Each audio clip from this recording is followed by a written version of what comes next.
Hi, guys. Welcome back to part two of interview with Mr. Miller, uh, the video series for the good of the people. And Mr. Miller handed out some great resources here, and we're going to post this up where you can download them. The first one is called Earnings and Educational Attainment. It basically tells us like how much you're expected to earn with high school degree, with some college degree, associate degrees, and bachelor, and so on and so forth. So this graph is just plain as possible. Let's say after high school, yeah, let's say you just go straight to work, and you expect to earn about $33,800 a year. And after associate degree, that jumps up almost $10,000 to 42,000. With bachelor, that jumps up another, over 10, actually almost 13,000 to about 55,000. And then the master is 67,000. Those are all average, of course, in the starting. And so some will be a lot more than that. Might be a little less than that. But on average, those are the numbers. So this is a really good document to download for you guys, especially high schoolers, and you can post it up, and it might be something that you might be interested as you get more into education. Obviously, the more you make. That's a really good one. The second one is it's a college planning guide, and this is published by College Board, and it's almost like a checklist, which is absolutely terrific. If you are ninth and 10th grade, you should focus on these checklists. And these will all these documents will be downloadable too. If you're a 10th grade, if you're 11th grade, you should be able to do these in a checklist, what you need to do.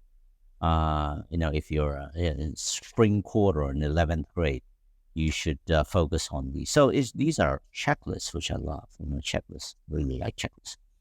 Uh, if you're a senior, what should you focus on? Because really, it's your last year of college. You should really finish just about everything and think about visiting a college campus and things like that. And the dormitory.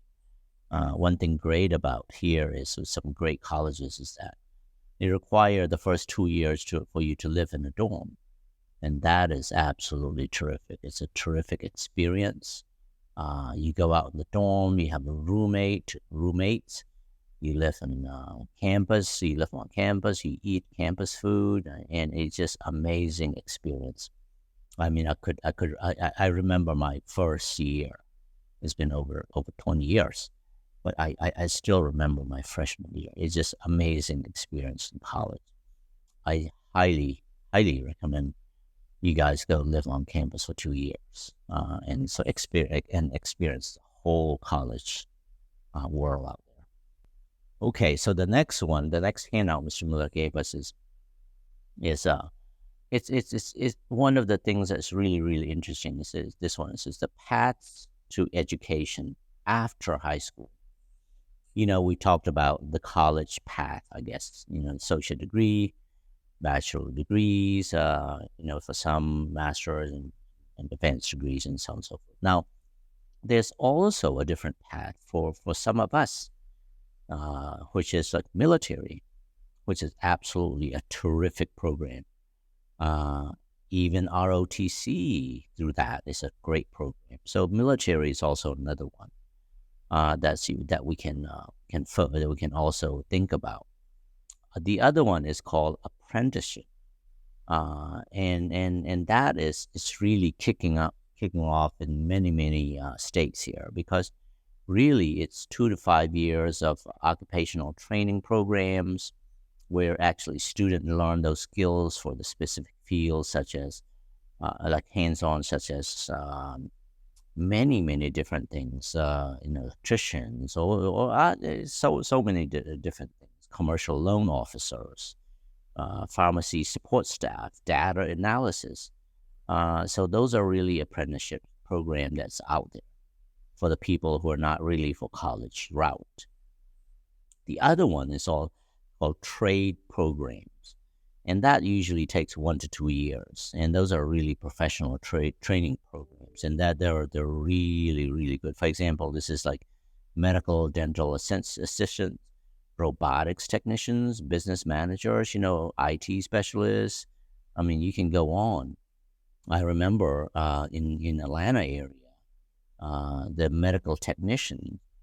This is almost like a 2 year program. You get a certificate, and boy, these hospitals like X-ray technicians, MRI technicians, they just as hospital just went the salary and the job opportunity is through the roof. So those are really good programs for the people that are not really for, shall we say, not college bound. So those that have military option, you have apprenticeship options, you have trade program options. Those are all downloadable. So please, download them through this program here. The last thing that we want to talk about in this program, and we will cover this a little bit more in detail, but for now, is the one that Mr. Miller handed out is called Paying for Education.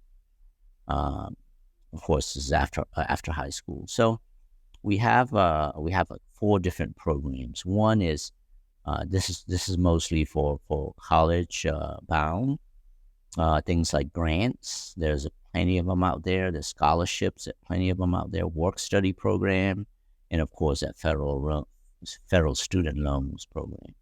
So those are all the different programs. We'll kind of go in detail a little bit about that in the next series.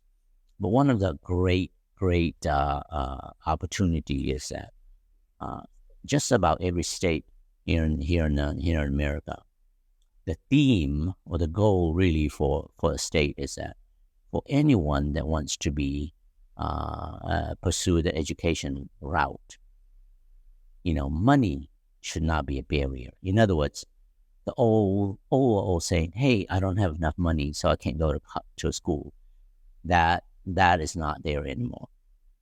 There are ways. There are grants, there's scholarship, there's apprenticeship, there's work study program, there's student loans. So every state in the country is saying, if you want to go to school, if you want to go to educate yourself, there are ways. So we can't tell friends or other people, "Hey, I didn't go to school because I didn't have enough money." Well, those days are over. So there's so much opportunities out there. So download that as well. And here comes the part 2. Sit down interview with Mr. Brad Miller. Thank you. So we have a number of teachers that are able to teach college classes. Okay. Specifically in Perry, there are schools that have early college programs. And if your school has an early college program, there are students here that can get an associate's degree at the same time they're getting their high school diploma, so that when they graduate from high school, they're getting their 2-year associate's degree. My goodness. So the landscape's changed a lot. There's so many options, right, so many things that we can get our students into. Mm-hmm. I wonder if you can talk a little bit about the transcript, the part about GPA. Okay. How important is that? As you say, from 9th grade on, really, it is a life story. Mm-hmm. And so the elective courses that you take, does that, for example, as you say, a number of math courses and a number of English courses, does that basically, when the college look at it, is that what they're looking into when they do in the GPA, or is this an overall picture of it? How does that work? Let's do GPA first, and then maybe kind of how to interpret it. Sure. Does that sound good? So the GPA is the grade point average. Mm-hmm. In most schools, it's figured at the end of each semester. Mm-hmm. So the final semester grade is what is put on there. And so depending on what school you go to, there is a number equivalent for each grade. Sure. So many schools, we have a weighted grading scale and an unweighted scale. So if you're taking honors classes or AP classes or some core dual credit classes, an A would be equivalent to 5 points. Mm-hmm. An A in an unweighted class would be equivalent to 4 points. Gotcha. So many schools have weighted grading scales. Not every school, of course. So our highest students have about a 4.5 GPA when they graduate from high school. So when when colleges are looking at your transcript, they're looking, have you met the graduation requirements or in planning to meet them? And how did you do on those? They'll look at trends. What is my GPA from 9th to 10th to 11th? Is it trending up? Is it trending down? Right? If it's trending down, there's a concern. They'll look at math grades, right? They'll look at your core maths as you move across. Did you get D's? Is that a trouble spot for you, right? And they'll look at kind of the entire cumulative GPA is what they generally look on. But they can look at those sub-pieces as well to help them make a better informed decision. Good to know. Good to know. So when we're focused on, let's say, the transcript part of it, which is the bigger picture, as an 11th grader, then I should know my transcript or my GPA and what area I might need to work on, really focus on the senior when I get, or even as an 11th grader or junior. That's a great question. In fact, we just did scheduling the last 2 days with juniors and seniors, or juniors and sophomores, and we were looking at transcripts. Gotcha. One of the things I think we need to remember is when you apply to college, you're applying your senior year. And when you apply to college, you do it in the fall of your senior year. So you're applying in generally end of August, September, October is the main time for applications. So when you mail that or send that electronically, we don't mail, when you electronically send that transcript in, it's not, it doesn't have your senior grades on it yet, right? Right. So what they're looking at is, what did you do in 9th grade? What did you do in 10th grade? And what did you do in 11th grade? And then they're making the decision based on those trends and how you would do. Okay. Every college, as soon as the year is over, requests final transcripts. And not often, but there have been a few occasions where students' admissions get rescinded or taken back because they bombed the senior year. Gotcha. Now that happens, but not a lot. Yeah, senior, gotta go. Right. So we want you seniors to be engaged all the time.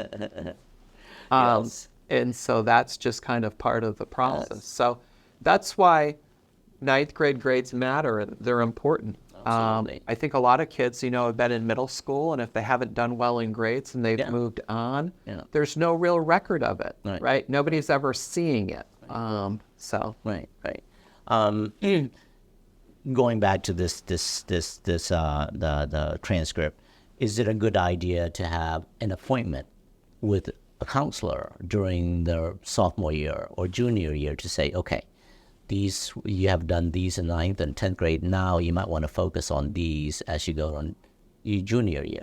Is that an opportunity for every student to know and come and see you? That's the job of the school counselor, right? So high schools all have school counselors. Our caseloads are quite large, but that's the opportunity. And generally when that meeting takes place is during scheduling. Okay. So we assess, where have you been? What do you need?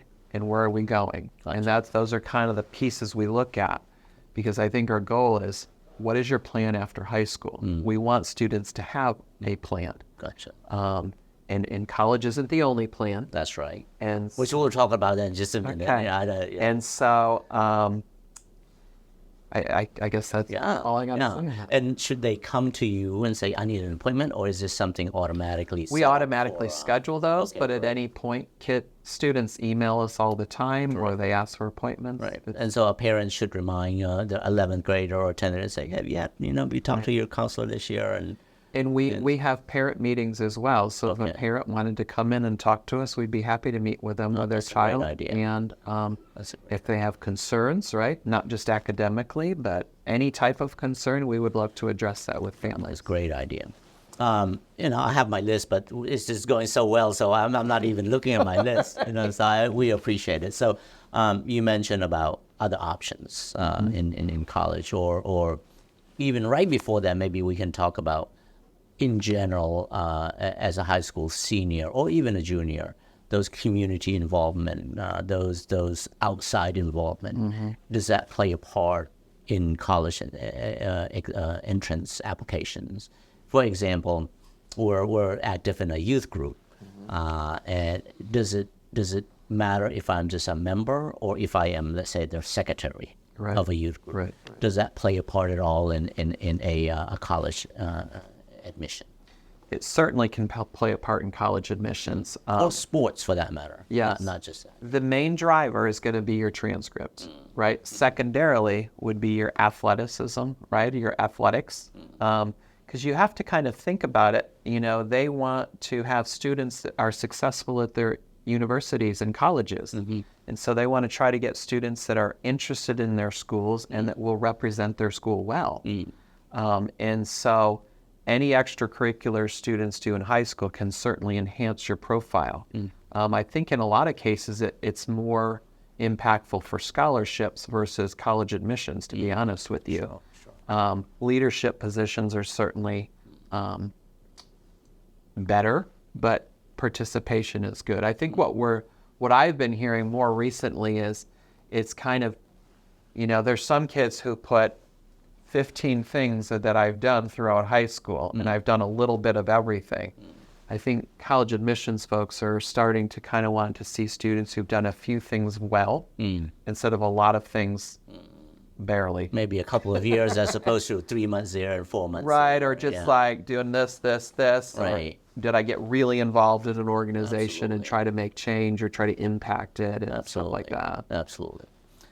We were talking about in a different series how with a financial professional, and we were talking about his high school days, and he mentioned how important sports played in his career, really. For a high schooler, it's and I tell my kids, I have a ninth grade, and nice. You gotta just be involved in the sports, and it just teaches so much about teamwork and how to win, how to lose, and all this.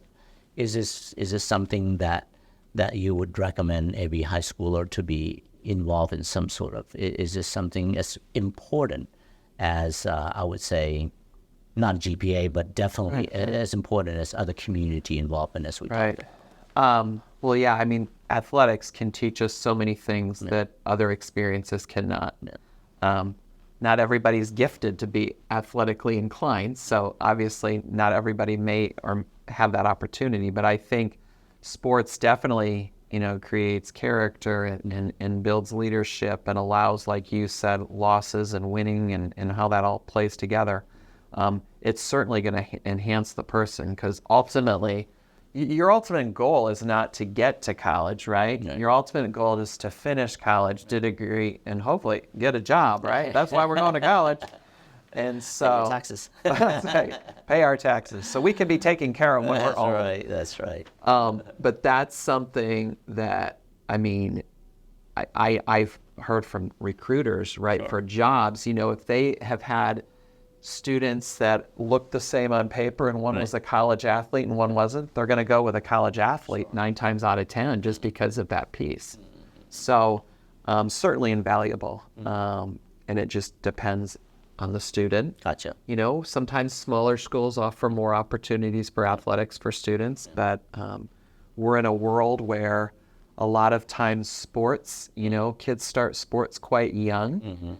And I feel like there are still opportunities here at Perry for students who've not been in sports their entire life to have really good, enriching experiences on sports teams. Yeah, I think it's so important there. We appreciate that. We talked a little about college, not just university and colleges, other options. Some of them, my friends and their friends say, "Oh, maybe I'll take a break for 6 months and just college maybe later." Or other options. What are other options that in these days, especially? I know we talked about Indiana, but I think this is for the whole state. We have what options do they have? Right. So if we think about the options, right, what are they? We can go to college. And that can look very differently than a traditional four-year college or university. So I think sometimes our mindset on college is 4 years, bachelor's degree. And I think we have to break out of that mindset. Okay. I think the important part is some post-secondary training of some sort. Sure. So when we say the word college, I don't just mean going to IU Bloomington or Purdue University or Taylor University specific to Indiana. But it could mean a 2-year college with an associate's degree. It could mean a certification. So specific to Indiana, they have the Next Level Jobs program. Yes. It's free college for any Indiana resident who doesn't already have a degree.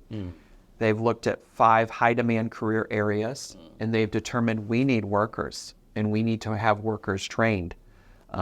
There's like transportation sector, logistics. There's a medical sector, a business sector, IT. So these would be opportunities where people could go to college for generally 2 semesters. So 2 semesters would be about 1 year of college. Most of those programs are about 30 credit hours, get trained in a very specific skill, and then they could use that skill to get a better paying job. Oh, wow. So that would be a certification. Next option on that would be an associate's degree. So an associate's would be a 2-year degree. That's 2 years of college full-time. That's 60 college credits is what that equates to. And then there are many students who go to a 2-year college and go off and get a job. Then there's other students who go to a 2-year college and go to a 4-year college. So they've done half their program at a 2-year school, specific to Indiana. A lot of students might go to Ivy Tech, and then they might transfer to Ball State, or Purdue, or University of Indianapolis. And so they don't have to start over when they get to these 4-year schools. Their transcript that they created in college is now transferring with them to those institutions. A pathway. It's a pathway. Absolutely. And for some people, because of the affordability of our community college system, because of the way their lives are, that makes more sense. Yes. And if your end goal is a 4-year degree and you start and complete a 2-year associate's, that's okay. That's okay. Absolutely. That gets you to the finish line of where you're going to go. Absolutely. So I think when we say college, we need to think, is it a certification ramp? Is it a ramp to go on associates? Or is it a ramp to get a bachelor's degree? Great. And then beyond a bachelor's, of course, we've got numerous programs that for master's and doctorate level and professional degrees that many people and students aspire to. So in my mind, that's the realm of college, right? Absolutely. The other realm, of course, is the military. Yes. Which I like to promote. Which I think most of us are not familiar with, so I'm glad you mentioned that. Really, this is something that's fascinating to our community. And we've had some students from your community go into the military. Yes. That's where they serve their country. Yes. Generally, if you enlist, you would enlist and have an opportunity to serve. You would get training in a specific skill area. And some people are in that as a career. Some people would be in it for about 4 years and then go back to what we say civilian life, like life here. But sometimes students really benefit from a career or from an experience in the military who maybe are not sure what they want to do, don't have a lot of direction, and things like that. And there's an entrance test for that. That's called the ASVAB. Okay. In the ASVAB, you have to get a 31 or higher to be qualified for the services. Some of the services have actually higher markers than that. So that would be like the Marines, the Army, the Navy, the Air Force, Coast Guard. Those would be those organizations. I think it's such a good program that, because when, let's say you finish college and you still have to get that quote unquote experience and somewhere. And so the military has that terrific resume when they get, I've been in the military for this years and have these experiences. And I think that's just huge. There's also opportunities while you're going to college to be part of the ROTC program. And so that would allow you to get paid for your college. When you get out of college, you would be a higher rank than you would be if you just enlisted right out of high school. And there would be some opportunities that are unique to that as well. My daughter has some friends in that program, so they've had really good experiences so far. Is this something a high school senior might be able to look toward Absolutely. We have recruiters from all the different service areas come, and they are available to talk to the students and talk to them about the process and programs that are available. The military pays for their 4-year degree, so that's also definitely an opportunity for that, for a specific. And then just for a minute, I'd like to speak on apprenticeships. Oh, yes. If you're familiar with that. Yes, I heard many times about that, how great it is. Yes, please. So basically, an apprenticeship would be where you're working, you're getting paid to work, and you're learning a specific skill or trade. A specific example would be an electrician. Yes. For somebody to wire a house, right, or wire a building if it's commercially oriented, as you know, as a general contractor, you know all about electricians. Air conditioner person. That's right, HVAC.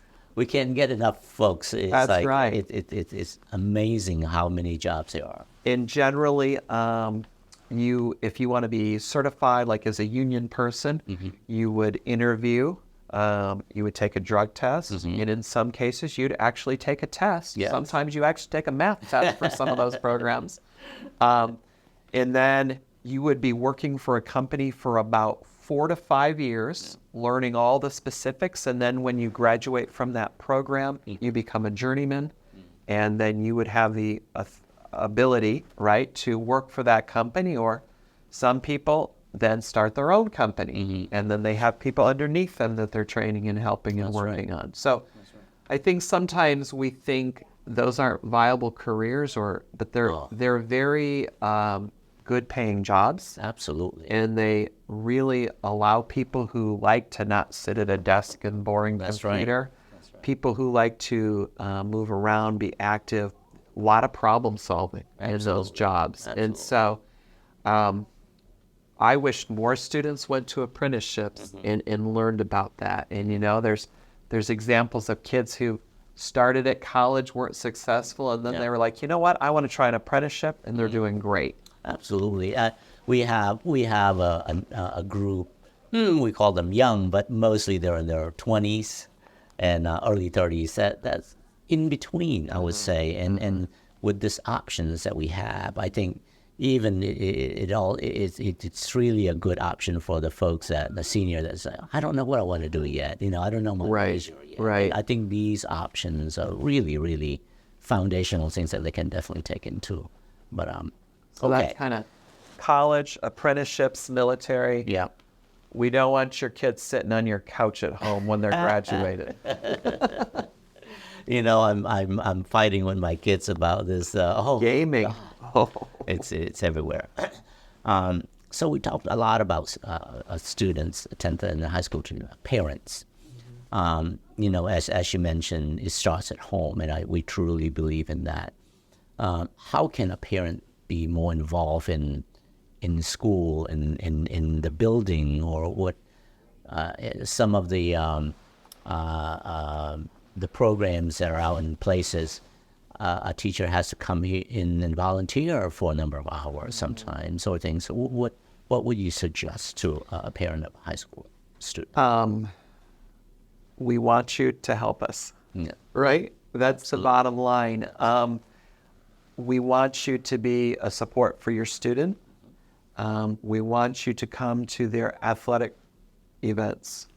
We want you to come to their school performances for band or choir or orchestra. Great point.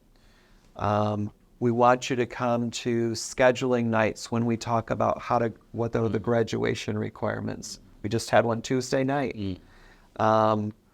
We want you to not feel scared or intimidated or nervous about coming into our school because you're part of our community. Yes. And in order for schools to be successful, we need strong communities and we need parental involvement. And so I would love to have greater parental involvement from members specifically from your community, if I'm being totally honest. Absolutely. There are, and I think it's our duty to be more involved in our kids' life and the community. And I know that sometimes maybe people are concerned about the language barrier or concerned about, I know people work lots of hours and work very hard, but if there's opportunities to be within the school, we would appreciate that. Most schools have PTAs or PTSAs. That stands for a parent-teacher organization, or parent-teacher-student association would be the acronyms for that. And we have a committee of parents that come in. We specifically have PM Falcon Boosters. They're the ones that sell all the concessions for all our sporting events. They give back, I think last year they gave back $40,000 to our schools. So there's all parent volunteers. They hand out hot dogs. They hand out chips. They help clean up the stuff. And then that's a great way for them. And those monies help support athletics, academics, and our music groups.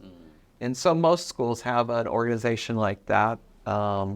And so we would welcome your help at any time. Yeah. I think sometimes in our community, it's a school, you go there, go off to school, and I'll see you later. Yes. And I think this involvement needs to be definitely emphasized to our community, especially our leaders and in church. And so I think absolutely would totally 100% agree. And that's kind of what I've been told is that, there's the mindset of the student goes to school and the school kind of takes care of that. But in order for our schools to be successful, we need to have family involvement, and that is kind of an expectation. There's a partnership, really. Absolutely, absolutely. So those are specific outside things, of course, active things to do. Obviously, trying to talk to your kids about school. I had 2 girls, and they didn't tell me a lot, and I work here. And so I know sometimes they're not very good about communicating or sharing, but trying to have that time if you're at dinner, what are you working on, or what are you learning, or being aware of messages that are sent home by schools about programs or special things happening, and getting in, and just asking your kid about them, asking your child about those things. How's your school today? How was it today? Right. Absolutely. And I know a lot of families do that, and it's harder on the parent side to do that sometimes as a parent myself, but we can't stop trying. Thank you once again. This is terrific. Our community will be much more richer. Anything you'd like to add that we didn't cover today? We covered not only for our high school students, parents, but community leaders for that matter. And I know we talked about how important it is to be engaged with the school itself, but we want to play. We want to be a good citizen. This is an opportunity of really a lifetime for us. We came from third world country to a first world country, really within a week sometimes, and so the adjustment is hard. Right. But we appreciate the community's patient understanding, and I think this is such a wonderful country that we just don't realize how lucky we are in many different ways, and from the community part of it, we really want to thank you, not only the Perry school program, but throughout the country, and for understanding our kids. And but I'll leave the last word to you, and what would you like to? Well, I just want to say thank you to you for asking questions, and thank you for your involvement. I feel like our school has been enriched by the families from Burma, and feel like it's been a really good experience for our community. I feel like our community is better because of it, and I feel like you guys have a lot to offer. Great. And so I have been very pleased with the students' desire, I think, to want to do better, to be successful in school, and to be driven. And so when I'm seeing that in the kids, that's obviously a reflection of the family unit. And when we look at a lot of families coming over, I feel like that you have a strong sense of family. And I think that really, really shows in how the students conduct themselves and act, and how the students are being so successful within not just our community, but beyond high school. Absolutely. And so it's been really fun to watch. Yeah. As we've had a lot of new neighbors. Yes. And then I live just a few blocks away. So I've had some new neighbors. And so I just appreciate you and your willingness to want to better serve your community. Thank you. Because at the end of the day, we need good citizens, right? Absolutely. No matter where they come Wherever, from. yes. We want good citizens because that's how our democracy survives, and that's how we make it better for our kids. Yeah, yeah. If I may say a few words on that, we thank you again. But maybe specifically for some of the folks that had trouble adjusting, a lot of these for them is hurdle, a huge hurdle. And I was one of them, I'll be honest with you. I had a tough time adjusting to this schooling, society, and all that combined. But as Mr. Miller has said, there's many options. There's not, my dad used to say, just we're that we all hit a speed bump here. Yes, absolutely. But don't get down. You got to back up. Because there's a lot of community leaders such as Mr. Miller and other folks that are pulling for you in that sense. So whatever position or whatever the case it is, just keep getting back up. But I think there's an opportunity for all of us here. But thank you so much again. Thank you very much.